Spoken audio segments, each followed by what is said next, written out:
a business has to have stories in it or it's boring. We highly recommend that our clients have stories in every single chapter of the book because we want to captivate the client. We want context with the content. Yes, there's teaching points, but the teaching points are related back to the story and the content. There still have to be stories that keep people captivated and interested.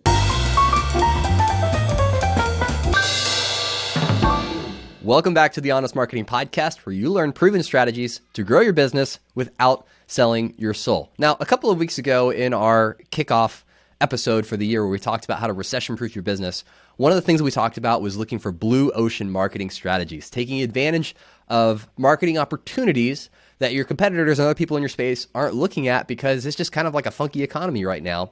Writing a book could be one of those blue ocean opportunities for you and your business in 2023. It allows you to put your name and your business out there as someone who knows what they're talking about in your industry.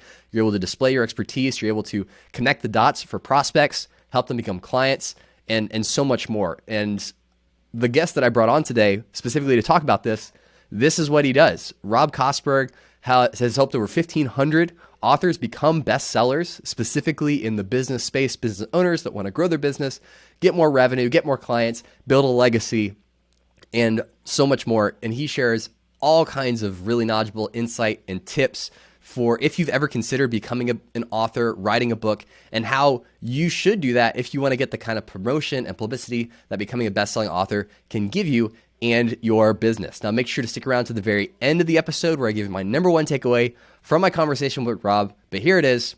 Let's dive in. So, Rob, it's the year of our Lord 2023. Do people even read books anymore? Is that still a thing? Well, I do.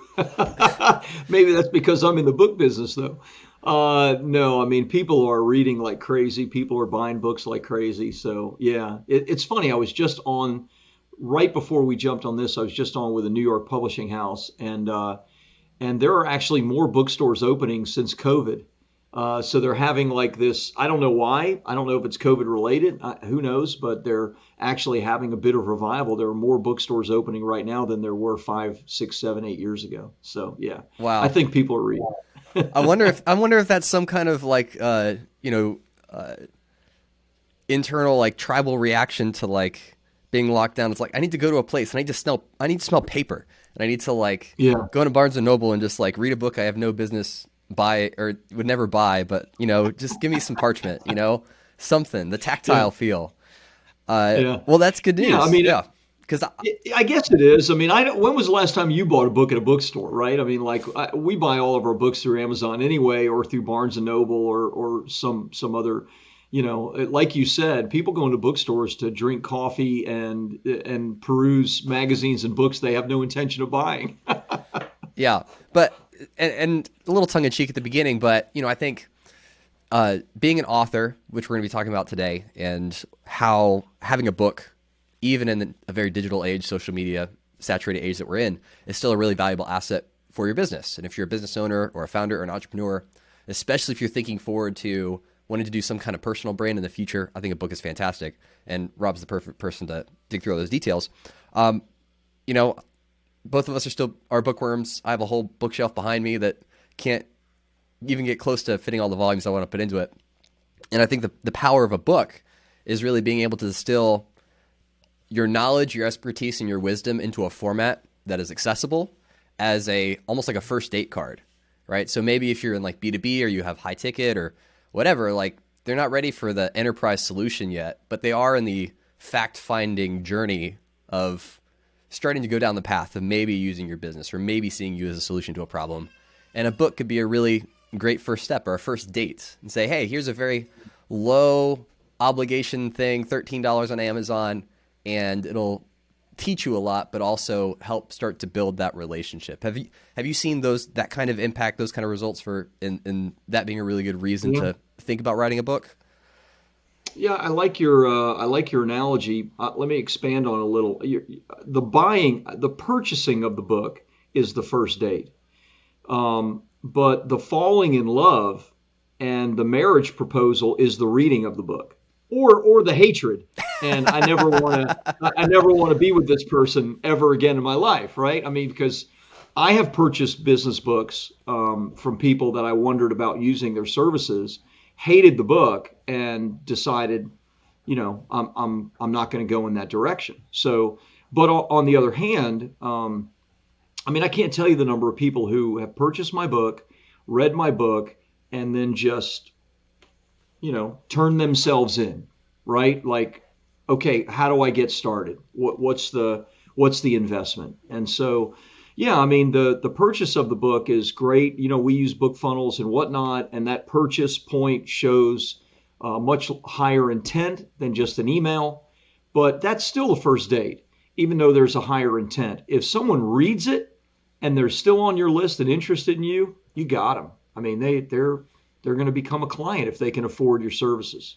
Yeah. So if we're thinking about this from a funnel standpoint and like a customer journey standpoint, it's a little bit more, it's more valuable than like a lead magnet opt-in, right? Give you your email for a PDF download. It's more valuable than that, but it's a low ticket offer. And so they are saying, okay, I'm willing to put some cash into this game to learn, to get this knowledge. And so as a lead generating opportunity, I think there's a really, really valuable asset that you can have.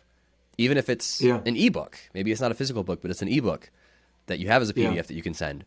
And when you think about like businesses writing books versus individuals writing books, is there a difference in how you approach it or how you think about it? Do you have any stories or clients that kind of share both of those, come from both of those different places? Or is it mainly just Yes like and no. individuals that want to? It's always author centric, right? Or at least I think the ones that are most interesting. Now those two things, they're not mutually exclusive. Like people read my books that are by Rob Kosberg, but they join Bestseller Publishing, my company, to become clients. So it doesn't need to be a bestseller publishing book. It is a bestseller publishing book because I'm the founder of it. So those things aren't exclusive. They're conjoined because the business is me, so to speak. I'm the spokesman for it. And to mention this about what you said at the very beginning, it is more valuable, but it's actually way more valuable to have somebody make an investment, even a small investment. Like my ebook funnel, my digital book funnel is only $4.95 initially. We have found that that person is 9 times more likely to buy from us in the future than someone that just gives us their email address and their name. So that's a considerable difference, 9x for somebody willing to do that. So yeah, I mean, whether it's a book or not, you can have some other kind of liquidating offer on the front end, but the book handles more than just the lead. It also is, as I noted, it's the falling in love process, right? It's wow, I love the way Travis does his thing. Oh, well, thank you, Rob. I'll take that to heart. You're welcome.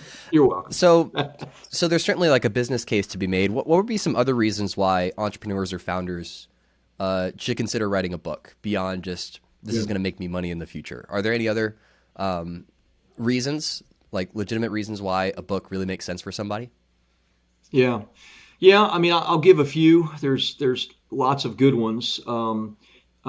Many of them do have a commercial aspect.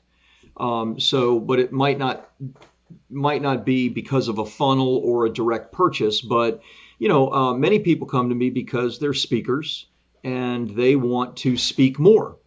They want their message out into the world more. And statistically, speakers that have books and books that are bestsellers are paid significantly higher speaker fees and get more opportunities to speak.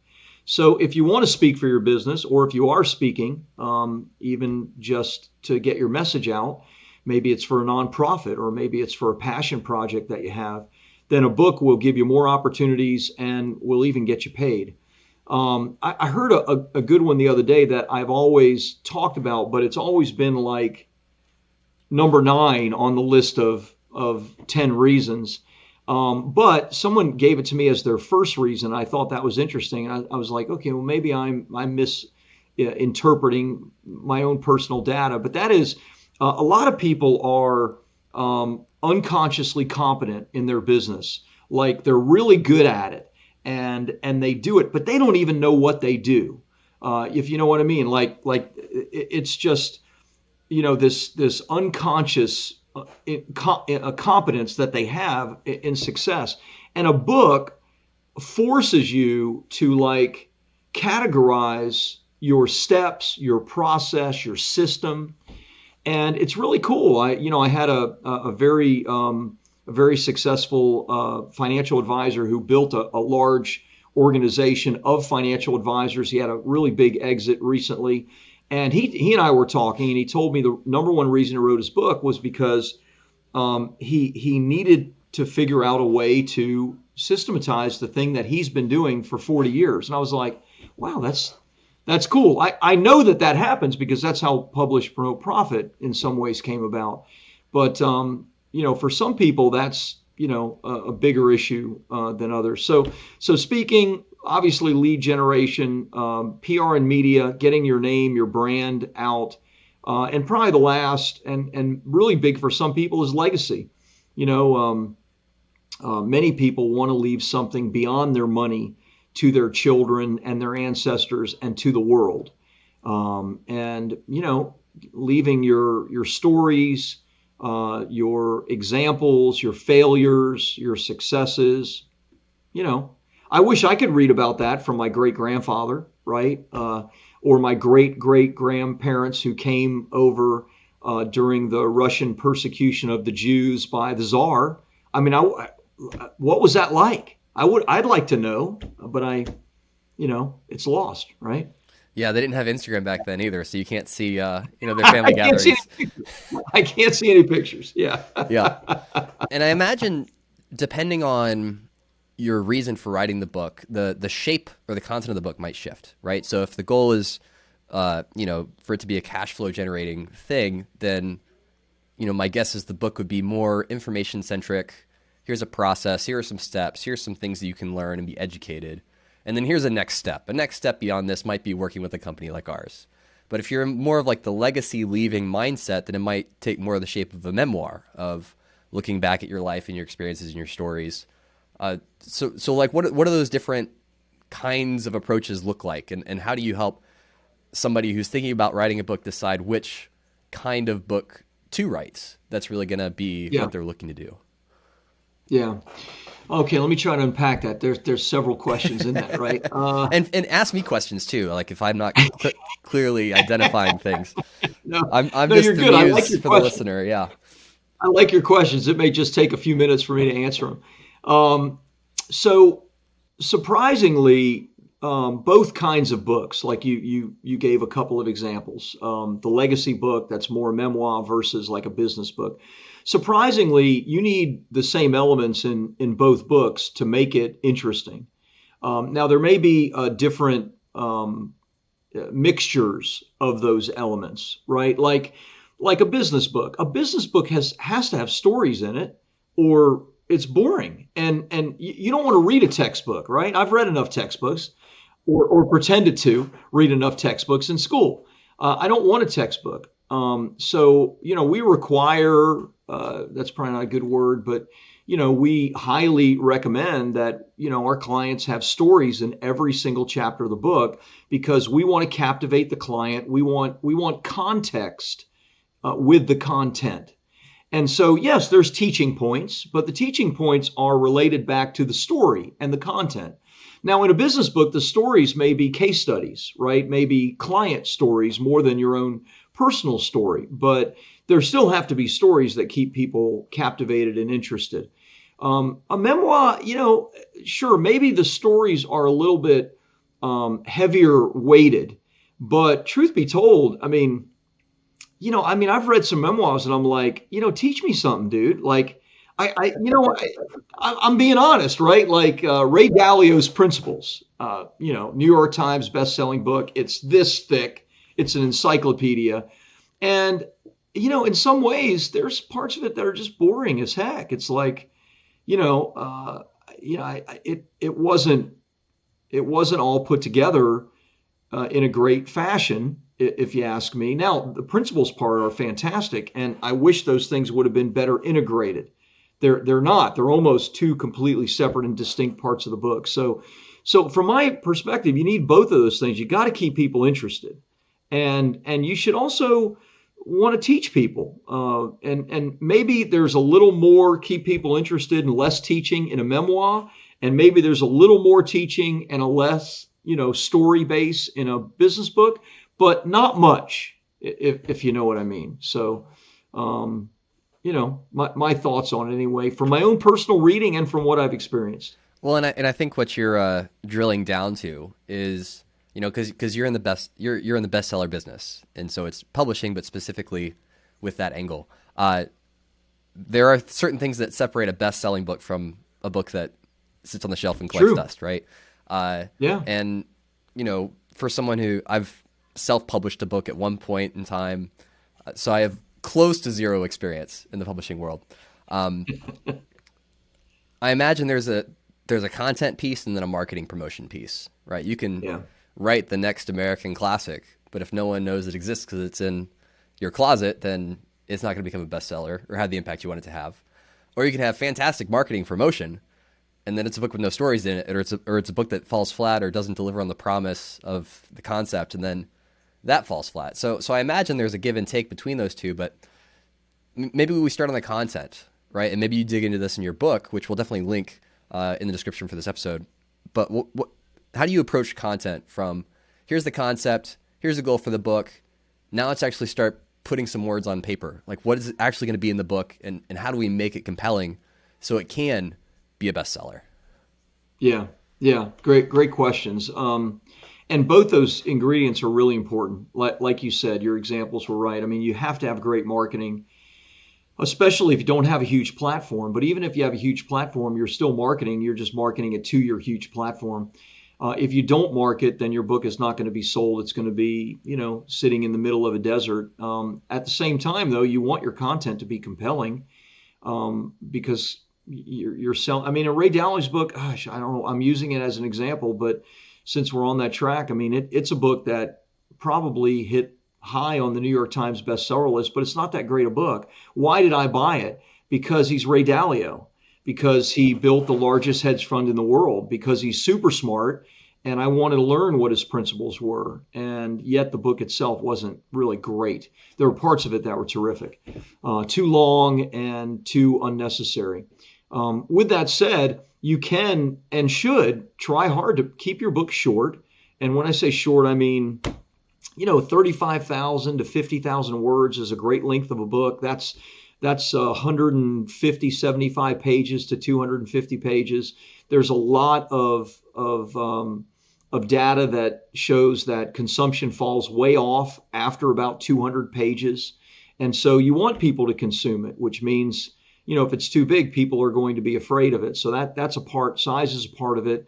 What we do with our clients and what we recommend is there are a little like the hero's journey, whether they're case studies that they're telling or whether it's their own story.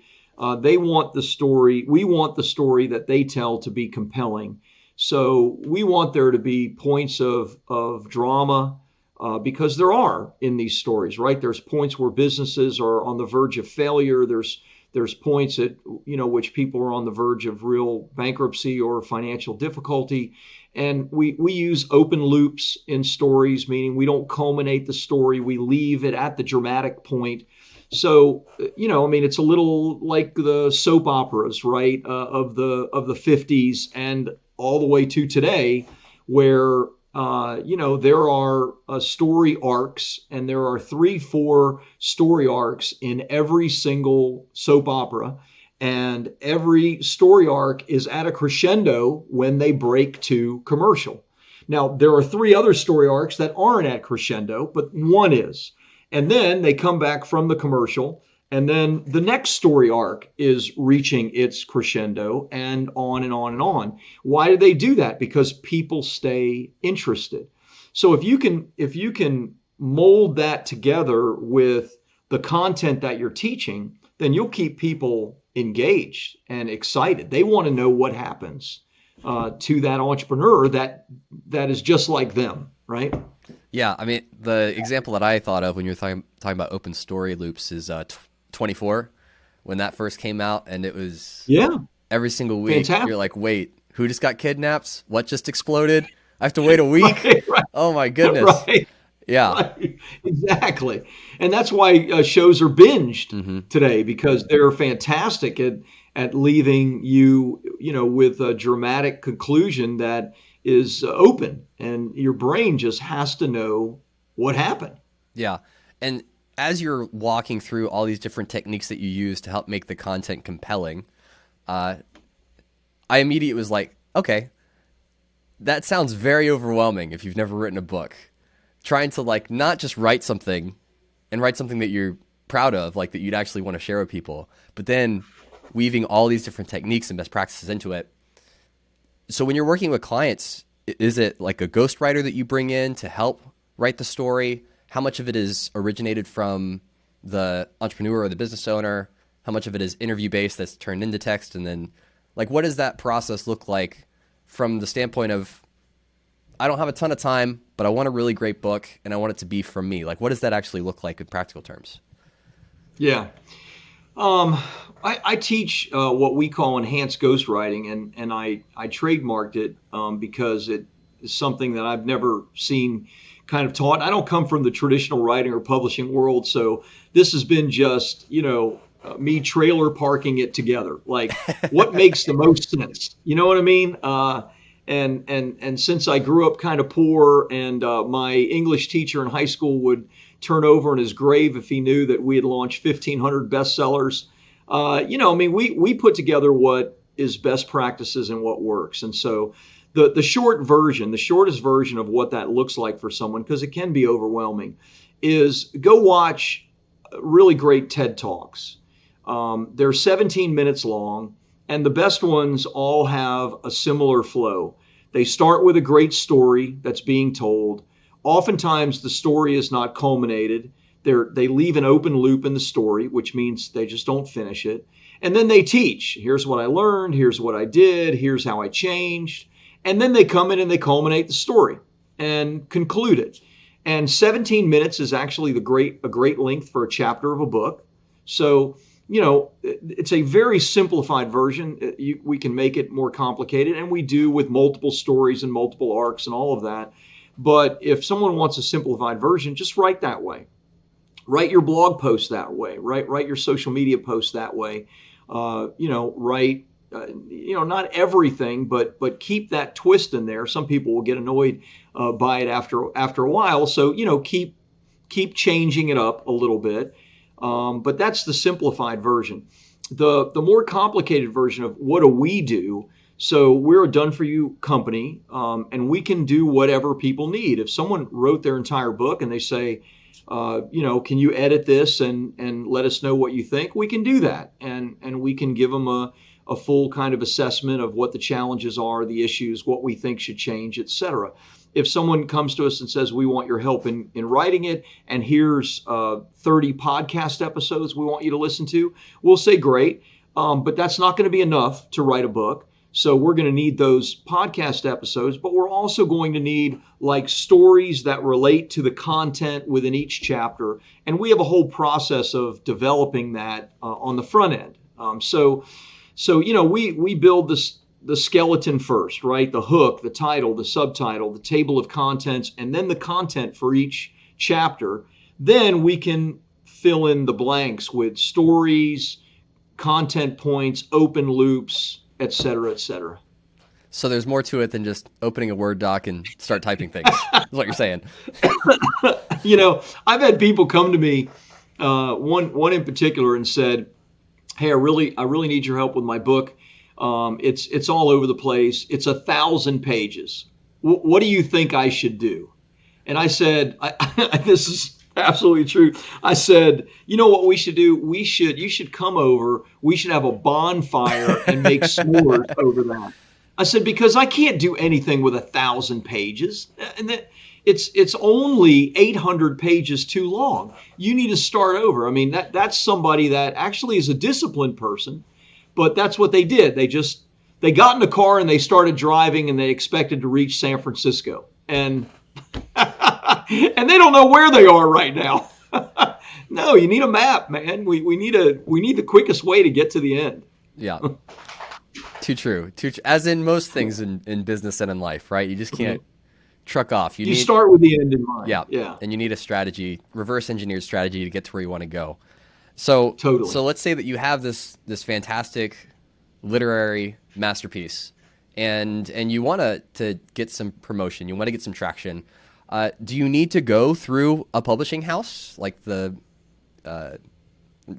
all of a sudden it just blanked on all of like Penguin and some of the Random others? House, Simon Schuster. Sure. Do you need to do one of them, or can you go self-published? Yeah, you totally can. And obviously Amazon lowered the bar significantly. It's interesting. Like I told you earlier, this is a whole new, I've been doing this for 11 years now. But traditional publishing has always been, even to me, a bit of a world of mystery. Traditional publishers are in some ways the enemy of what we do because they're the gatekeepers, even of good content. They don't care so much about your content.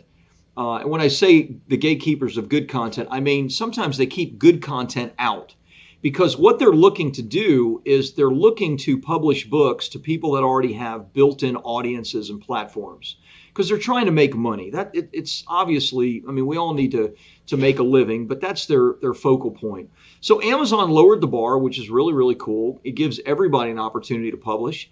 But that creates its own problems, right? That means anybody can publish any piece of garbage and call it a book and have 3 people buy it all in the same 30-minute period. And now they hit number 11 on, the tiny category bestseller list and they consider themselves bestsellers. And so sometimes the definitions of what is a bestseller and what is a book get skewed. But I would still rather live in that world. I'd still rather live in the world where we have more opportunity rather than less opportunity.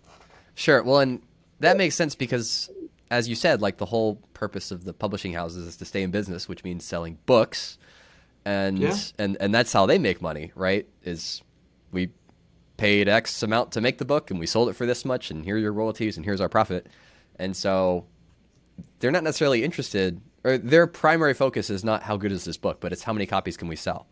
And so that's where you'll get these just huge sums of, advances to these celebrities where you're like, well, it doesn't matter if Barack Obama's book is good. 1 million people are going to buy it. So it's going to be profitable. Exactly. We're going to publish it. 100% true. And that's right for every authority or big personality that you see that writes a book. Every president that, every first lady. The Penguins and Random Houses are capitalizing on their fame and their platform. There's nothing wrong with that, but for the rest of us, we might not have any of that, right? And we might have something good to say too. Yeah, for sure. Well, and being able to, and you even talked too a little bit about like Amazon and how those bestsellers or how those lists work, which is very gamifiable because you can even. I'll confess here, Rob, because we're in good company. Yours is a bestseller, right? I am an Amazon bestseller. Yes. Come on. Yeah. So you can publish a Kindle version of your book. You can make it free for the first week, and you can promote the heck out of it and get a bunch of people to download it for free in like a 1 hour window, and then I'll shoot you up. So I was over some like Carrie Newhoff, Francis Chan level names in the Christian leadership space for a 3 hour span. Amazon best-selling author right here, So I feel much better. That weight has been lifted off my chest. Well, I'm glad this confessional could help you. Yes. And so there are different levels of not just notoriety, but I would say weights to different lists, right? So New York Times historically being the one that has done the best job of promoting itself as far as being like, if you're here, you're somebody. Whether that's true or not is up for debate, but they've done a great job marketing their list. USA Today, and several others. Wall Street Journal. Yeah, Wall Street Journal. Which are those the big 3? USA, Wall Street Journal, and New York Times? Interesting thing though, Wall Street Journal, USA Today just had huge rounds of layoffs about a month or two ago, and they inadvertently or purposefully, I don't know which one, laid off the one person in charge of the USA Today bestseller list. And their bestseller list has been on hiatus for a month now. So they don't even have, there's not even a USA Today bestseller list for books right now, which is the dumbest thing in the world. Like they've got to fix that, but who knows if they will.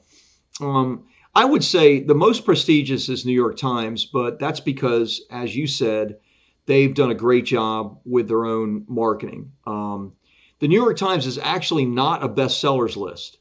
It is a curated list, which means it is a group of people that are deciding based on the content if they feel like it should be on the New York Times list.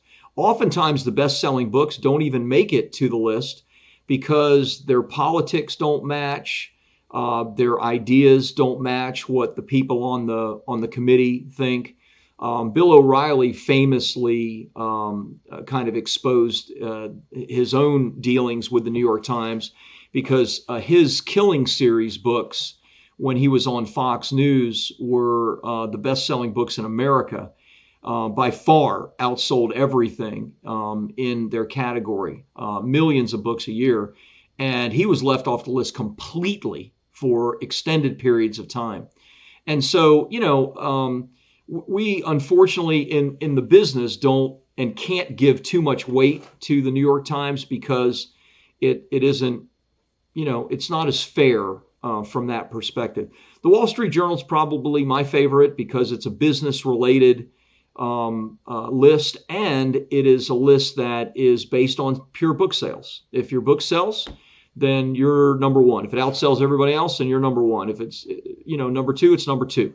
It's not curated in any way. So I love USA Today. I love if they bring it back, and Wall Street Journal are my favorites. And Amazon and Barnes and Noble are big. I mean, when it's done right, Amazon is still the 800-pound gorilla. That's where a lot of sales come from. I have one author in particular that does $1 million a year just in royalties, which is crazy. I've never heard of that before from an author that I've worked with.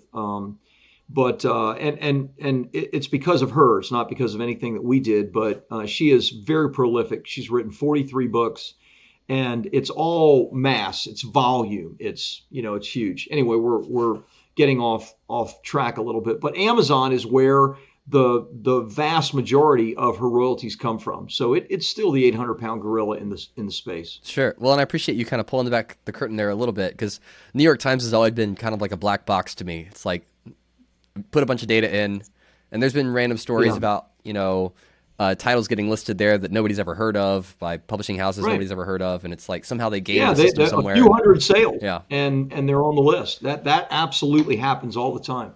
Yeah. Then they make the list legitimately the next week because everybody that reads the list goes out and buys the book. I mean, right, but that's a self-fulfilling, prophecy there. Sure. Well, and I imagine most of your clients are business oriented. And this may be a tangent, but it's a podcast, so we can do that. We don't have a commercial break coming up. Where there's even like different categories within it, right? So it's not just New York Times bestseller, but it's like in a specific category, like children's nonfiction 3 through 7. Like I just made that up, but I don't know if that's a category or not. But how much of the strategy too is aligning the content with a particular category of a list? Like, is that a part of the picture as well? Like, we're going to strategize the mess out of this to give it the best shot of hitting with all these different factors at play. Like, what are some of the other things that you do to get it prepped and ready to promote to really help it have longevity and legs in those kind of lists? Yeah. Well, you said two things that are a little bit at opposite ends of the spectrum. So longevity versus do you want to find a category that you can game, right? So there are plenty of people that will put it in as small a category as they can find. And, there are certainly smaller categories, but there are about 500 plus categories on Amazon, and there are tens of millions of titles. So every category is going to have, plenty of competition. But there are smaller categories that you can try to game. We don't do that. We try to play the long game. And the long game is you get it in the right category, you get it in the best categories where, it has similar books that are competitive, but also that are complementary, right? I mean, somebody that might want to read a book on writing and authorship might be interested in my book, Publish, Promote, Profit. And so you really want your book in the correct categories. You want to play the long game there and not try to gamify it. Just do the right thing, market it hard, and it'll go well. Well, and I think really speaking to, the value of metrics that matter versus vanity metrics, like choosing a category that's not exactly the perfect fit, but you can maybe get a higher ranking so you can say you're a bestseller versus I want to put it in a category where the perfect person for this book is already going to be hanging out, and where they're going to get recommended, they're going to see it. And so in the long run, I'm going to help more people sell more copies because it's listed right, even if the number on the rankings list isn't as high as it would have been otherwise. Yeah, very true. There's a pretty well-known guru. I'm not going to give his name, but you'd know who he is. And he jumped on the bestseller bandwagon maybe 5 or 6 years ago, and was doing events. And he would charge everybody, I don't know, $5,000 to come to the event. The event would have 60, 80, 100 people in it. And what they would do, it was a bestseller event, become a bestseller in 3 days, even if you don't have a book.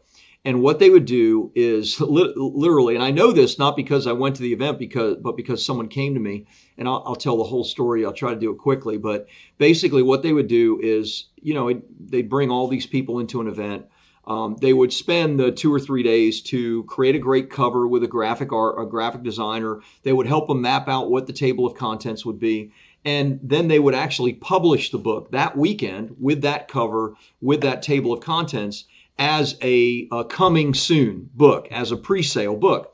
And then what they would do is everybody in the room would, for 99 cents, buy each other's books. So they would hit the bestseller list for 3 hours, 4 hours. This is, I'm serious. It's devious. It's genius and devious all at the same time.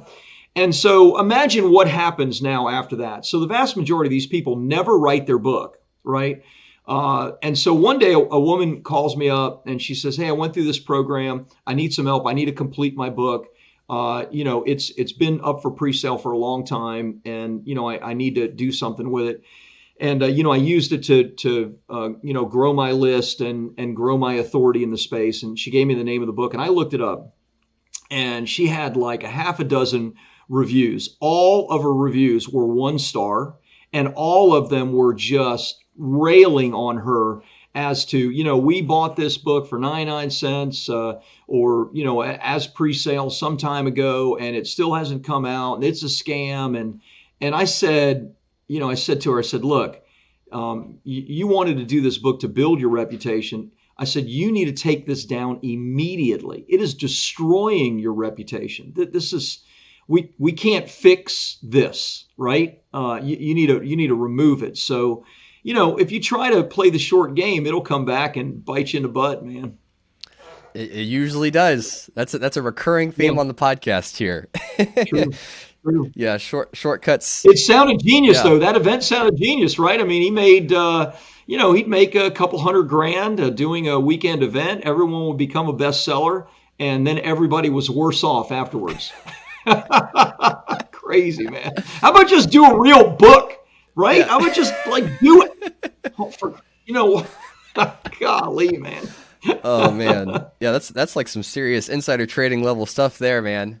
Oh yeah. If I told you the guy, you'd know it too. So we've talked a lot about the mechanics of like how to think about a book. It's more than just writing words on a page. There's a strategy to the content. There's a strategy to promoting it. And I imagine that you go into a lot of details in your book, Publish, Promote, Profit, which we can talk about here in a second. But before we get to that, I want to hear from you. Are there ever people that approach you and you're like, you know what? You're not ready to write a book yet, or the timing is not good for you?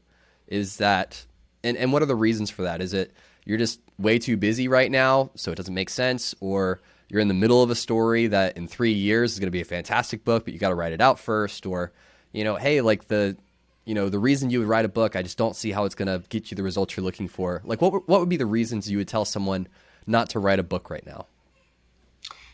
Three, your third thing more than anything else. The biggest issue that I see with people is unrealistic expectations or no plan, expectations with no real plan or vision going forward. I wrote my first book 15 years ago. I started writing my first book on the heels of a big business failure. You remember 15 years ago, I don't know how old you were at that time, but 15 years ago was the beginning of the Great Recession. The stock market was down 60%. Real estate was down 50 to 60%. My business, went from doing 100 million a year in transactions to zero. It was a really difficult time. I wrote my book on the heels of that, pivoting into a brand new business. So I am like the poster child of, you can write a book to actually build your business on the back of. I've done that several times now. So you don't have to have had a business for 10 years or 15 years to write your book. You can write your book, and then as long as you're an expert at it, right, you can't make it all up, but you can write your book that builds the business. The biggest challenge that we have that we end up turning people away is like they think that, it's all about royalties. They think they're going to sell 1 million copies. That's their only plan. And, I'm not going to tell somebody that, oh, great, we can help you. No, we really can't help you. No one can help you. You might find some people to take your money, but no one can really help you. However, if you have a great idea, let's talk about ways that you can build a business on the back of it, or that you can use it for speaking engagements or that kind of thing. Yeah, I don't know many authors that pay the bills with book royalties. It's typically the speaking fees built off of it or spinning off into other projects. Yeah. I do have one client that actually does make $1 million a year in book royalties, but it's pretty unusual. That's the exception, right? Them and J.K. Rowling, right? They can. Yeah, well, J.K. did pretty good for herself, no doubt. I think she makes more money though on royalties from like things like movies and theme parks and other sales than just the books. But the books were certainly the basis for it all. For sure. Well, let's dig into your book for a little bit. So I definitely think anyone who's thinking about writing a book for their business, to help grow their business, to grow their personal brand, I think your book is a fantastic next step for them. What can someone expect when they jump into it? Like, what kind of things are they going to learn? What's the process that you teach? Just to give you like an overview, so when you do click the link in the description, go and order it, you kind of know what you're getting into and what you can expect. Yeah, I'm a very pragmatic person, so I like to just talk about what I think works, what has worked for me, what has worked for my clients. I give tons of case studies and examples. Publish, Promote, Profit is our trademarked process. Publish is everything revolving around a concept to the publishing of the book. So I go into great detail on our writing process. I talk about the design, the things to look for, because books are sold on covers and titles. The promotion part is all about how you promote your book, like legitimately, successfully. And then there's a lot of profit information in it on, okay, how are people really making money with their books? How do you get a speaking engagement with a book? There's a process for that. How do you build a book funnel? It's not as deep as my book funnel book is going to be, but it gives a pretty solid example of how you can do that. So there are tons of case studies and examples in there on how to do these things and how to go from just an idea to selling books and maybe making some cash. Perfect. Well, Rob, thank you so much for coming on the podcast, sharing your expertise, giving us all a bird's eye view, a peek in the window of the book publishing world, and some next steps and some thoughts for anyone who's thought about writing a book and how that could be strategic for their business. So thank you so much for your time.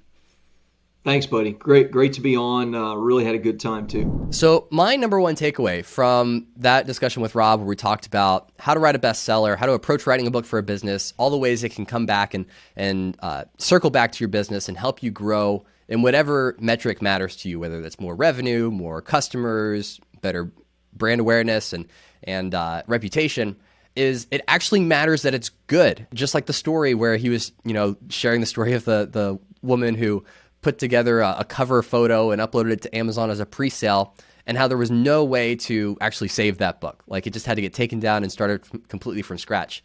If this is something you want to do, writing a poor book or a book that's not well written does more damage than like the magnitude of that impact is much worse than the upside of writing a fantastic book. And so if you are going to write a book for your business, which I think is a great idea, if you have the bandwidth, if you have the resources, I think it's a great idea to write a book. Make sure that you go through Rob's book, Publish, Promote, Profit, to make sure you understand the framework of how to be set up for success. Because you don't want to spend all this time and effort writing a book only for it to flop and have the opposite effect that you wanted it to. All right. So links to Rob's website, to his book in the description below. Really grateful for his time and hope you learned something. Might be a little bit different than a normal episode of the Honest Marketing Podcast, but hopefully you got something nonetheless. Thanks for watching and for listening. And as always, be honest.